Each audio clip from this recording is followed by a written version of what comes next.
ایک روایت میں آتا ہے کہ حضرت عمر رضی اللہ تعالی عنہ کے قریب ایک عیسائی کھڑا تھا اور وہ کلمہ شہادت پڑھ رہا تھا کہ اشہد ان لا الہ الا اللہ وحدہ لا شریک لہ واشہد ان محمدا عبدہ ورسولہ۔ تو حضرت عمر نے اس سے پوچھا کہ تم کیوں مسلمان ہوئے ہو، تمہارے اسلام لانے کی وجہ کیا ہے؟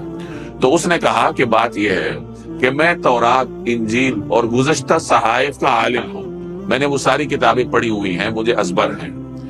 میں نے ایک مسلمان کی زبان سے یہ آیت سنی وَمَن يُطِعِ اللَّهَ وَرَسُولَهُ وَيَخْشَ اللَّهَ وَيَتَّقْهِ فَأُولَٰئِكَ هُمُ الْفَائِزُونَ۔ تو اس آیت میں اتنی جامعیت ہے کہ گزشتہ تمام کتابوں کے مضامین کو اس ایک آیت میں، ایک جملے میں بیان کیا گیا ہے۔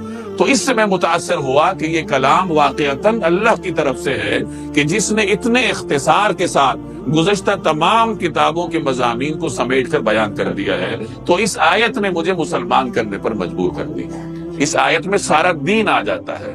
وَمَن يُطِعِ اللَّهَ، اللہ کی اطاعت، اس میں فرائض آ گئے، وَرَسُولَهُ، رسول کی اطاعت، اس میں سنتیں آ گئی، وَيَخْشَ اللَّهَ، اللہ کا خوف، اس میں توبہ آ گئی کہ گزشتہ زندگی پر انسان خوف میں مبتلا ہو، اللہ تبارک و تعالی سے معافی مانگے، اور آگے وَيَتَّقْهِ، اس میں اگلی زندگی کے بارے میں احتیاط آ گئی، یعنی فرائض پر بھی عمل ہے، سنتوں پر بھی عمل ہے، گناہوں پر ندامت ہے، اور آئندہ کے لیے احتیاط ہے۔ تو جو آدمی ان پر عمل کر لے تو اس سے بڑھ کر کامیاب کون ہو سکتا ہے؟ تو اس طریقے سے جامعیت اور اختصار کے ساتھ اللہ تبارک و تعالی نے اس آیت میں ہمارے سامنے کامیابی کا ایک نسخہ پیش کر دیا۔ اللہ تبارک و تعالی عمل کرنے کی توفیق عطا فرمائے۔